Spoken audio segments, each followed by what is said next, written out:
¿Dónde está la casa de Dios? La verdad es que al estudiar la Biblia descubrimos que Dios ha estado viviendo en varias casas. Por así decirlo, se ha cambiado de casa varias veces.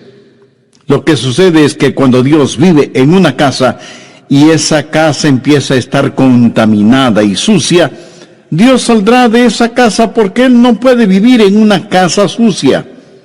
Pudiera ser que nosotros nos acostumbremos a vivir en una casa sucia, pero no Dios. Escuché de unos estudiantes universitarios que querían cuidar en los dormitorios universitarios la mascota del equipo de básquetbol, que era un chivo. Algunos estudiantes protestaron diciendo: no pueden tener el chivo en los dormitorios. ¿Qué del mal olor? Y los otros respondieron: oh, no hay problema, el chivo ya se acostumbrará. ¿Dónde vive Dios? Bien, veamos 1 Corintios 6, versos 19 y 20. ¿O ignoráis que vuestro cuerpo es el templo del Espíritu Santo, el cual está en vosotros, el cual tenéis de Dios, y que no sois vuestros? Porque habéis sido comprados por precio. Glorificad pues a Dios en vuestro cuerpo y en vuestro espíritu, los cuales son de Dios. ¿Dónde vive Dios? Si somos creyentes, Dios vive en nosotros. En el Antiguo Testamento, Dios tuvo un templo para su pueblo. En el Nuevo Testamento, Dios tiene un pueblo para su templo. Dios vive en nosotros y nuestro corazón es su residencia real. Dios ha vivido en varias casas y ha salido de ellas. Por ejemplo, la primera casa en la cual Dios vivió fue un hombre llamado Adán. La Biblia dice en Génesis 2:7, entonces Jehová, Dios, formó al hombre del polvo de la tierra y sopló en su nariz aliento de vida, y fue el hombre un ser viviente. ¿Qué es el hombre? El hombre es cuerpo, alma y espíritu. Dios hizo el cuerpo del hombre del polvo de la tierra. Dios sopló en la nariz del hombre el aliento de vida, y eso es el Espíritu de Dios. Y el hombre vino a ser un alma viviente. Por favor, anote al margen 1 Tesalonicenses 5:23. Y el mismo Dios de paz os santifique por completo, y todo vuestro ser, espíritu, alma y cuerpo, sea guardado irreprensible para la venida de nuestro Señor Jesucristo. Fiel es el que os llama, el cual también lo hará. Usted y yo tenemos un cuerpo. Esto es piel, pelo, huesos, músculos, venas, nervios, hígado, pulmones, etc. Eso es nuestro cuerpo. Y con este cuerpo tenemos vida física y estamos en contacto con el mundo físico. Pero la Biblia también dice que tenemos un alma. Ahora, ¿qué es el alma? La palabra griega para alma es psique, que es la palabra raíz de donde tenemos palabras como psicología, psiquiatría, etc. El alma es la parte emocional de cada uno de nosotros, la porción cognitiva que vive en nuestro cuerpo. La mente, las emociones, la voluntad, todas esas cosas que hacen de nosotros lo que somos y definen nuestra personalidad, inteligencia, sentido del humor, proclividades, idiosincrasias. Esa es nuestra alma. Con nuestro cuerpo tenemos vida física y contacto con el mundo físico. Con nuestra alma tenemos vida psicológica y conocemos el mundo dentro y alrededor de nosotros. ¿Y qué acerca del espíritu? Yo solía pensar que alma y espíritu eran lo mismo, pero eso no es lo que las Escrituras enseñan. Pablo menciona cuerpo, alma y espíritu. Dios mismo establece una diferencia entre alma y espíritu. Busque Hebreos 4:12. Porque la palabra de Dios es viva y eficaz y más cortante que toda espada de dos filos y penetra hasta partir el alma y el espíritu. ¿Qué es el espíritu? Es la parte de nuestra naturaleza que nos capacita para conocer a Dios, porque Dios es espíritu, y los que le adoran en espíritu y en verdad es necesario que le adoren. En espíritu y en verdad. Y cuando somos salvos, el Espíritu de Dios testifica a nuestro propio espíritu de que somos hijos de Dios. Ahora, las plantas tienen cuerpo, pero no tienen un alma. Los animales, y esto seguramente le va a sorprender, tienen alma. En ese sentido, la palabra alma significa sencillamente vida consciente. En el Génesis se habla de criaturas vivas que tienen nefesh, o sea, alma. Por si no lo sabía, su perro tiene mente, emoción y voluntad. Pero lo que le hace al hombre más que un animal inteligente es que tiene un espíritu. Los perros nunca oran, aunque muchos seres humanos tampoco lo hacen. Y los animales no piensan en la eternidad. Las plantas tienen vida inanimada, los animales tienen vida animada, pero solo los humanos tienen vida espiritual. Dios puso en nosotros un espíritu, sopló en nuestra nariz aliento de vida y vinimos a ser seres vivientes, porque el Espíritu de Dios está en nosotros. Es el Espíritu el órgano de nuestro conocimiento espiritual, y Dios creó al hombre para vivir en él, y Adán fue una casa de 3 cuartos, por así decirlo. Siendo que Dios es un Dios trino, tiene preferencia por el número 3, Padre, Hijo y Espíritu Santo. Y todo lo que Dios creó refleja esa verdad. ¿Qué es el espacio? Altura, anchura y profundidad. La altura no es la anchura y la anchura no es la profundidad. Cada una es diferente, pero son lo mismo. Son distintivas, pero inseparables, como el Padre, el Hijo y el Espíritu Santo. Pero no solo el espacio, sino también el tiempo. ¿Qué es el tiempo? Pasado, presente y futuro. El pasado no es el presente no es el futuro y el futuro no es el pasado. Cada uno es distintivo, pero son inseparables. Y cuando Dios creó al hombre, lo hizo cuerpo, alma y espíritu. Y todo vuestro ser, espíritu, alma y cuerpo, sea guardado irreprensible para la venida de nuestro Señor Jesucristo. Fiel es el que os llama, el cual también lo hará.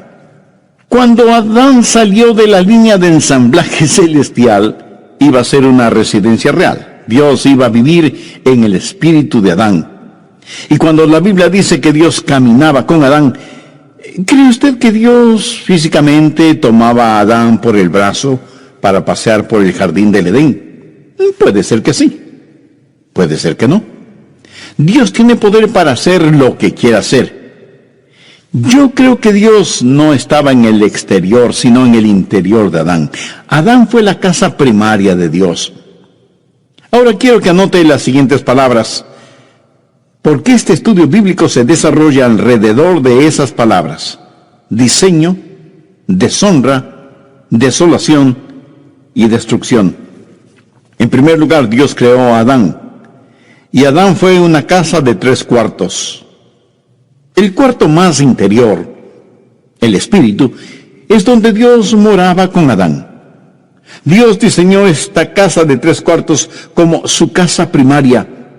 Pero no solo fue una casa diseñada, sino que en segundo lugar se volvió una casa deshonrada cuando Adán pecó contra Dios. En Génesis 3:6 leemos: y vio la mujer que el árbol era bueno para comer y que era agradable a los ojos, y árbol codiciable para alcanzar la sabiduría. Y tomó de su fruto y comió, y dio también a su marido, el cual comió así como ella. Eso sencillamente quiere decir que pecaron, transgredieron la ley de Dios, porque cualquier pecado es transgresión de la ley divina. Desobedecieron a Dios. Y esta hermosa casa que Dios hizo fue contaminada, deshonrada, ensuciada y quedó desolada porque Dios salió de esa casa. Génesis 3:19 dice: con el sudor de tu rostro comerás el pan hasta que vuelvas a la tierra, porque de ella fuiste tomado, pues polvo eres, y al polvo volverás. Cuando Adán pecó, Dios salió de la casa, y ahora Adán espiritualmente está sin Dios, pero su alma y su cuerpo están vivos. Adán es ahora una casa desolada, sin Dios. Y en vez de centrarse en Dios, se centra en sí mismo. Y en vez de que el espíritu tenga dominio sobre el alma tiene dominio sobre la mente, las emociones y la voluntad. Así que la casa diseñada fue deshonrada y quedó desolada. Y será finalmente destruida, pues polvo eres, y al polvo volverás. ¿Cómo murió Adán? Dios había advertido a Adán y a Eva que si comían del árbol prohibido, morirían. Cuando usted lee la Biblia, descubre que Adán vivió 900 años y tuvo hijos. Pero Dios no había dicho que morirían si comían del fruto prohibido. Entonces, ¿murió o no murió? Déjeme decirle cómo murió Adán. Murió inmediatamente en su espíritu, murió progresivamente en su alma y murió definitivamente en su cuerpo. Esto es muy importante y quiero que se lo grabe muy bien en su memoria. Ahora, ¿qué significa el estar perdido? ¿Están perdidos solo los ladrones, los violadores, los asesinos, los drogadictos, los depravados sexuales? No. Estar perdido es estar sin Dios. ¿Cuánto se necesita pecar para estar sin Dios? La mitad de un pecado, ni siquiera un pecado entero. Dios jamás vivirá en una casa sucia. Dios ya no permaneció en Adán, que fue su residencia real y primaria. El instante que Adán pecó, inmediatamente murió en su espíritu. Leemos en 1 de Juan 5:12, el que tiene al Hijo tiene la vida, el que no tiene al Hijo de Dios no tiene la vida. Muchos de quienes me escuchan este mismo momento, aunque sientan latir su corazón y sepan que sus mentes están lúcidas, si no tienen a Cristo, están muertos. Y hay millones de muertos vivientes en el mundo. Y usted, aunque no se haya dado cuenta, probablemente está rodeado de gente que vive, pero en realidad está muerta. O a lo mejor usted mismo es una de esas personas. Adán murió inmediatamente en su espíritu y progresivamente en su alma. Ahora, ¿qué es el alma? La mente, la emoción y la voluntad. Su mente, que debía estar centrada en Dios, se volvió un jardín de malezas. Temores y neurosis y desengaños y dolores llenaron su corazón, su mente, su alma. Murió progresivamente en su alma. Y finalmente su cuerpo murió. Pero la semilla de la muerte ya estuvo en él el momento que pecó. Muchos durante la época de Navidad compramos lo que llamamos un árbol natural o vivo. Mi amigo, ese árbol ya nada tiene de vivo o de natural porque murió el momento que lo cortaron. Y si está muerto ya no es natural porque carece de vida. Puede parecer que tiene vida, pero solo espere unos días y ese árbol dará evidencias no de tener vida, sino de estar absorbido por la muerte. Hay personas que van a las iglesias bien decoraditas, lucen atractivas y frescas, pero están separadas de la vida de Dios. Solo hay que darles tiempo y su separación de Dios, su muerte espiritual, se hará evidente. Sin Dios morimos inmediatamente en nuestro espíritu, morimos progresivamente en nuestra alma y final y definitivamente morimos en nuestro cuerpo. Nuestro cuerpo lenta pero inexorablemente está descendiendo hacia la tumba, una casa diseñada, deshonrada y desolada. Dios salió de esa casa destruida y que fue la casa primaria de Dios y se llamó Adán. La segunda casa a la cual Dios habitó fue un templo. En el Antiguo Testamento, Dios construyó un templo para su pueblo, un tabernáculo, que fue una enorme carpa.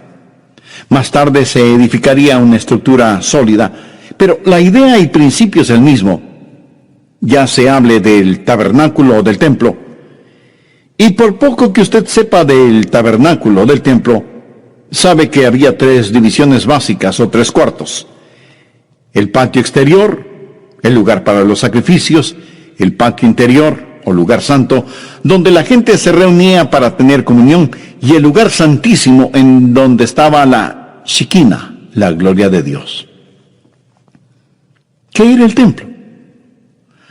No fue nada más que un modelo gigantesco, fue una lección objetiva de lo que es el cuerpo humano. En el patio exterior estaba el altar de bronce. Debemos presentar nuestros cuerpos como sacrificios vivos.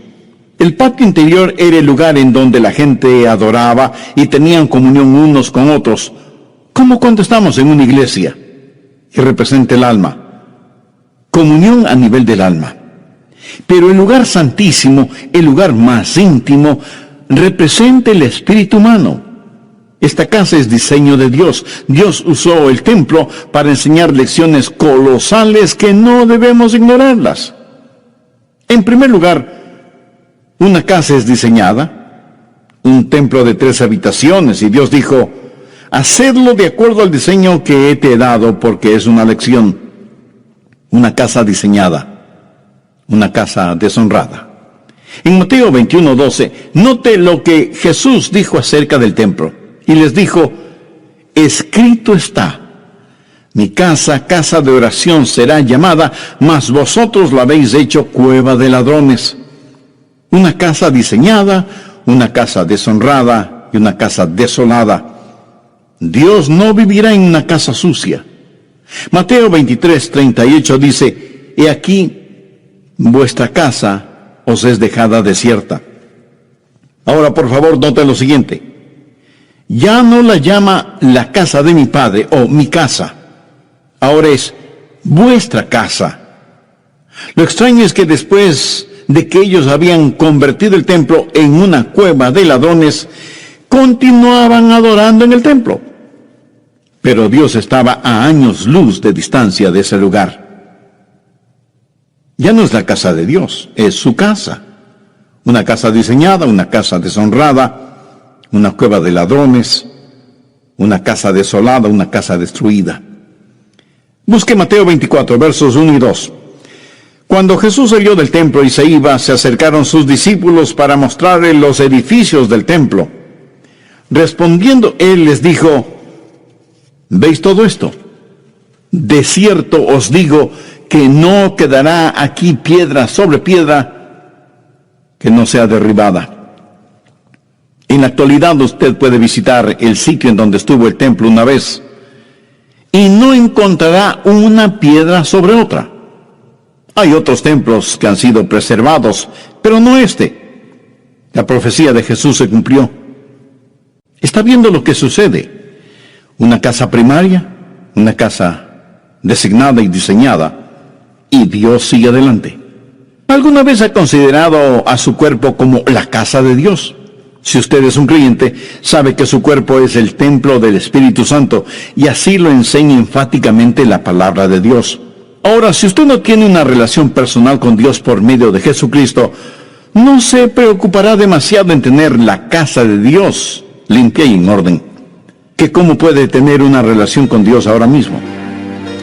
Por medio de una sencilla oración que le invito a orar con sus propias palabras. Dios eterno, gracias por hablarme por intermedio de este mensaje. Nunca antes pensé que mi cuerpo era o puede ser tu casa, y deseo tu presencia en mi vida. Señor Jesús, tú llegaste a sacrificar tu propia vida en la cruz para proveer para mí el perdón de mis pecados y para darme vida eterna. Gracias por tu amor, gracias por perdonarme, limpiarme, salvarme. Este momento por fe te recibo en mi corazón como mi Salvador y Señor, y pido que realices en mi vida los designios de tu voluntad. En tu santo nombre lo pido. Amén. Para usted, ¿qué es la salvación? Oiga lo que nos dice al respecto el Dr. Adrián Rogers. Salvación no es sacar al hombre de la tierra y llevarlo al cielo. Esa es la idea que la mayoría de las personas tiene. Por eso preguntan, ¿no quiere ser salvo para irse al cielo? Ahora, por supuesto que quiero ir al cielo, pero eso no es la salvación. Eso es solo un subproducto de la salvación. Así que repito, la salvación no es sacar al hombre de la tierra y llevarlo al cielo. Salvación es que Dios salga del cielo y entre en el hombre. Ser salvo es tener a Dios en su corazón, ayudándole a entender que usted es ahora templo del Espíritu Santo. Amigos, gracias por acompañarnos en esta nueva emisión de El Amor que Vale. Mi nombre es Irving Ravelo. Sabe que la mayoría de las personas religiosas quieren ir al cielo, pero no necesariamente cumpliendo con los requisitos de Dios, sino por su propio esfuerzo. Esta es la segunda parte del mensaje Mi Corazón, el Hogar de Dios. Ahora les presentamos a el doctor Adrián Rogers en la voz del pastor Lenín de Llanón. La tercera casa que Dios habitó es lo que llamo la casa perfecta de Dios. ¿Cuál fue esa casa perfecta? El mismo Señor Jesucristo. En Juan capítulo 2, versos del 19 al 21, note lo que Jesús dijo acerca de él mismo. Respondió Jesús y les dijo: destruid este templo, y en 3 días lo levantaré. Dijeron luego los judíos: en 46 años fue edificado este templo, y tú en 3 días lo levantarás. Mas él hablaba del templo de su cuerpo. Jesús supo que su cuerpo era el templo de Dios, y era un templo perfecto. Primero, una casa designada. Jesús dijo: has preparado un cuerpo para mí, una casa diseñada. Él fue el segundo Adán, cuerpo, alma y espíritu. Fue totalmente perfecto, una casa designada. Él pudo señalar a quien quiere y decir: ¿quién de ustedes me acusa de pecado? Por eso nació de una virgen, para ser perfecto. Él no es el hijo de Adán. En Adán todos mueren. Él vino como lo hizo, nació de una virgen, para ser lo que fue, sin pecado. Él fue lo que fue, sin pecado, para hacer lo que hizo, morir por nuestros pecados. Solo un sacrificio perfecto sería aceptable delante de Dios, y sin embargo, esa casa designada fue una casa deshonrada. Y usted pregunta: ¿cómo pudo ser eso posible? Si esa casa era Jesús, ¿fue ese templo deshonrado? Absolutamente. Veamos Isaías 53:6. Todos nosotros nos descarriamos como ovejas, cada cual se apartó por su camino, mas Jehová cargó en él, esto es, en Jesús, el pecado de todos nosotros. Y en 1 de Pedro 2:24 leemos: quien llevó él mismo nuestros pecados en su cuerpo sobre el madero, para que nosotros, estando muertos a los pecados, vivamos a la justicia, y por cuya herida fuisteis sanados. La Biblia también dice que al que no conoció pecado, o sea, Jesús, por nosotros lo hizo pecado. Dios tomó mi pecado, su pecado, nuestro pecado, toda la podredumbre, suciedad y maldad de este mundo, y lo puso sobre el Señor Jesucristo. Él nunca pecó, pero todos nuestros pecados fueron puestos sobre él. Una casa designada, una casa deshonrada, una casa desolada. Veamos Mateo 27:46. Jesús está clavado en ese invento infernal llamado cruz, y agonizante y sangrante, y dice: Elí, Elí, lama sabactani. Esto es: Dios mío, ¿por qué me has desamparado? Bueno, le diré por qué lo hizo. Dios no puede vivir en una casa sucia. Cuando Jesús estuvo dispuesto a ser nuestro sustituto y cargar con nuestros pecados, todos nuestros pecados, entonces esa casa perfecta fue deshonrada. Y Dios el Padre le dio la espalda a su Hijo, porque Dios, que es de ojos puros, no puede contemplar la iniquidad. Y ahí está Jesús clavado en la cruz, llevando los pecados de todo el mundo. Por eso su desgarradora pregunta: Dios mío, ¿por qué me has desamparado? Y si Jesús murió en su lugar, usted debe amarle por lo que él hizo por usted. Antes de morir, David dijo: aunque ande en valle de sombras de muerte, no temeré mal alguno, porque tú estarás conmigo. Y Jesús cruzó ese valle completamente solo. Ni siquiera pudo pedir que su Padre le acompañara. Una casa designada, una casa deshonrada, una casa desolada, una casa destruida. Juan 2:19 dice: respondió Jesús y les dijo: destruid este templo y en 3 días lo levantaré. Jesús sabía que iba a ser destruido. ¿Y quién iba a destruirlo? Dios el Padre. Y alguien me dirá de inmediato: un momento, pastor, pensé que nosotros crucificamos a Jesús. Bueno, sí, en el sentido que Él murió por nuestros pecados. Pero en Isaías 53:10 leemos: con todo esto, Jehová quiso quebrantarlo, sujetándole a padecimiento. Cuando Jesús tomó mi pecado y fue mi sustituto en la cruz, Dios tenía que tratarle a Él como me hubiera tratado a mí. Una casa designada, una casa deshonrada, una casa desolada, una casa destruida.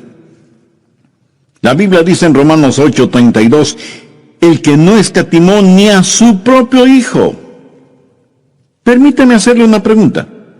Si Dios no escatimó ni a su propio Hijo cuando llevó nuestros pecados en la cruz, ¿qué le hace pensar que Dios va a perdonarle a usted si rechaza a quien llevó sus pecados, o sea, a Jesús? La casa primaria de Dios fue Adán. La casa perfecta de Dios fue el Señor Jesús. ¿Sabía que Dios dejó de cambiarse de casa? Veamos 1 Corintios 6, 19 y 20. ¿O ignoráis que vuestro cuerpo es templo del Espíritu Santo, el cual está en vosotros, el cual tenéis de Dios, y que no sois vuestros? Porque habéis sido comprados por precio. Glorificad pues a Dios en vuestro cuerpo y en vuestro espíritu, los cuales son de Dios. ¿Quiere saber en dónde vive Dios ahora? Si usted es un creyente, Dios vive en usted. Dios vive en mí. Y ya no se cambiará de casa. Y tal vez usted me pregunte, pastor, ¿está seguro de eso? Total, absoluta y completamente seguro. Anote el margen, 2 Corintios 6, 16. ¿Y qué acuerdo hay entre el templo de Dios y los ídolos? Porque vosotros sois el templo del Dios viviente, como Dios dijo: habitaré y andaré entre ellos y seré su Dios, y ellos serán mi pueblo. Ahora retrocedamos hasta el Evangelio de Juan, capítulo 14 y verso 16. Y yo rogaré al Padre y os dará otro consolador, para que esté con vosotros para siempre. ¿Notó la última parte de esa promesa? Para que esté con vosotros. ¿Por cuánto tiempo? Para siempre. Y en Efesios 3:17 leemos: para que habite Cristo por la fe en vuestros corazones. Dios ya no se cambia de casa.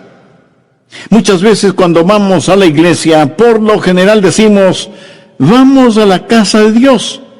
Pero eso no es exactamente así, porque la verdad es que estamos llevando la casa de Dios, esto es, nosotros mismos, al templo. Bien, antes de finalizar, saquemos algunas conclusiones o lecciones de todo esto. Primero, la lección concerniente a la salvación. ¿Qué es la salvación?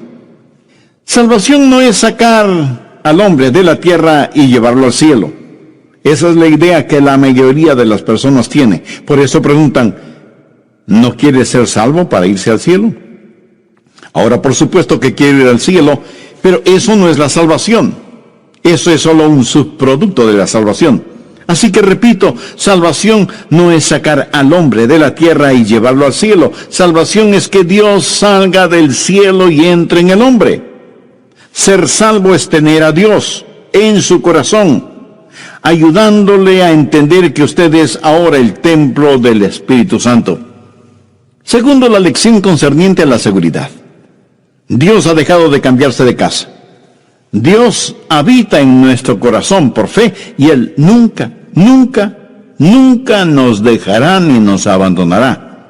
Él vino para permanecer con nosotros y en nosotros.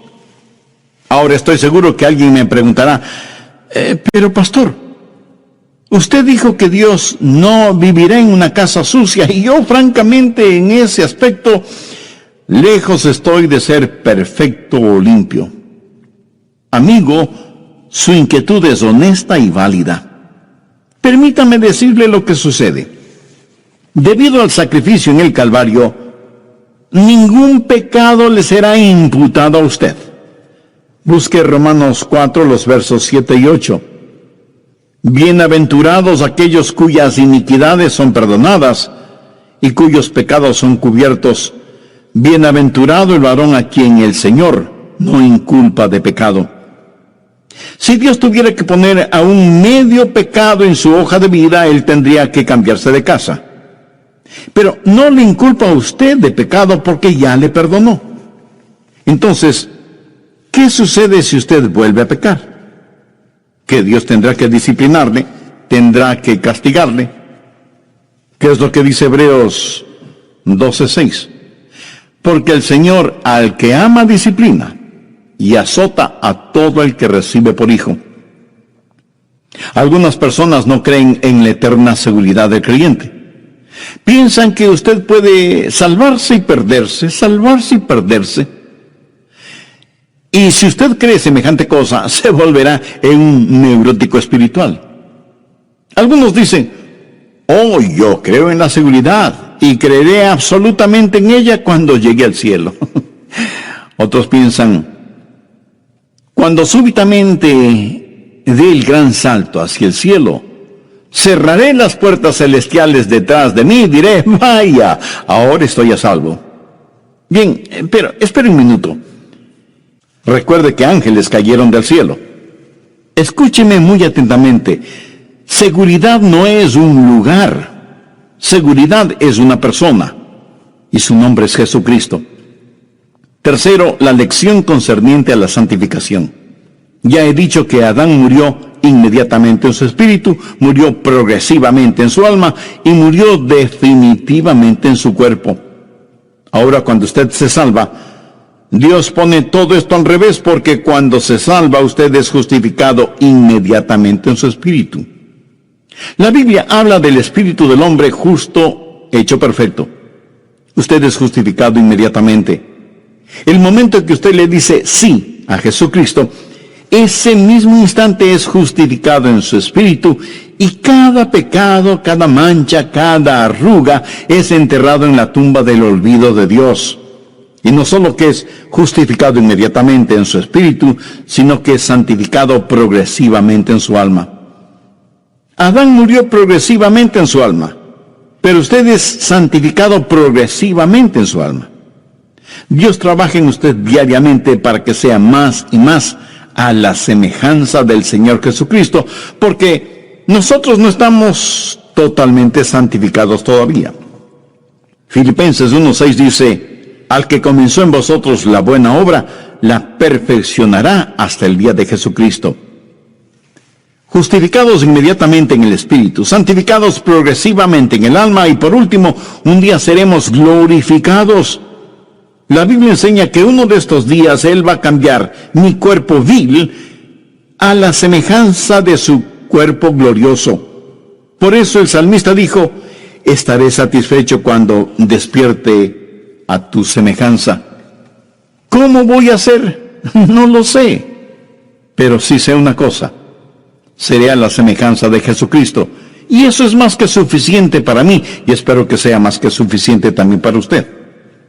Un niño o niña de 3 años puede hacer preguntas acerca del cielo que nadie puede responder, porque hay cosas que sabemos y cosas que no sabemos, cosas sobre las cuales podemos ser muy dogmáticos y cosas sobre las cuales no debemos ser dogmáticos. Primera de Juan 3:2 dice, amados, ahora somos hijos de Dios, y aún no se ha manifestado lo que hemos de ser. Pero sabemos que cuando Él se manifieste, seremos semejantes a Él, porque le veremos tal como Él es. Seremos hechos a la semejanza del Señor Jesucristo. Adán murió inmediatamente en su espíritu, progresivamente en su alma y definitivamente en su cuerpo. Yo soy justificado inmediatamente en mi espíritu, santificado progresivamente en mi alma y glorificado definitivamente en mi cuerpo. Qué extraordinario será el día cuando las sombras de esta vida se mezclen con los rayos de la eternidad y Jesús retorne y nosotros seamos levantados para encontrarnos con Él en el aire. Ah, cómo le adoraremos. Él habita en nosotros, está en nosotros para quedarse. Jamás nos abandonará ni nos dejará. ¿O ignoráis que vuestro cuerpo es templo del Espíritu Santo, el cual está en vosotros, el cual tenéis de Dios, y que no sois vuestros? Porque habéis sido comprados por precio. Glorificad pues a Dios en vuestro cuerpo y en vuestro espíritu, los cuales son de Dios. Su cuerpo es el templo del Espíritu Santo de Dios. ¿Cuántos de ustedes usan un lenguaje soez que no lo usan cuando están en la iglesia? Recuerde que cada día es un día santo y cada lugar es un lugar sagrado. Usted no haría nada para deshonrar o ensuciar la iglesia a la que asiste, ¿verdad? Entonces, ¿por qué deshonrar o ensuciar su cuerpo, que es el templo del Espíritu Santo de Dios? Si usted es un creyente, Dios vive en usted. Él ha hecho morada en su corazón y su vida, y ya nunca jamás se cambiará de casa. Si usted aún no es salvo, pero quiere serlo, le prometo con la autoridad de la palabra de Dios que Jesús le salvará, como salvó a aquella mujer cuya carta leí. Y si usted está pensando, pero yo no soy pecador como ella, ¿sabe lo que Jesús les dijo a los fariseos que se creían tan justos y piadosos? De cierto os digo que los publicanos y las rameras van delante de vosotros al reino de Dios. No hay ninguna persona tan mala que no pueda ser salvada, y no hay ninguna persona tan buena que no necesite salvación. Y si usted quiere ser salvo ahora mismo, le invito a orar conmigo esta oración. Querido Dios, soy un pecador y estoy perdido. Necesito ser salvo y quiero ser salvo. Señor Jesús, tú moriste en la cruz del Calvario para salvarme y prometiste que me salvarías si confiaba en ti. Confío en ti. Creo que eres el Hijo de Dios y que derramaste tu sangre para pagar la culpa de mis pecados. Creo que Dios te levantó de entre los muertos y saliste victorioso de la tumba. Este momento te recibo en mi corazón como mi Salvador y Señor. Perdona mis pecados, límpiame, sálvame, sáname. No espero sentir sensaciones raras ni pido señales. Me afirmo en tu palabra y pido tu ayuda para no avergonzarme de ti.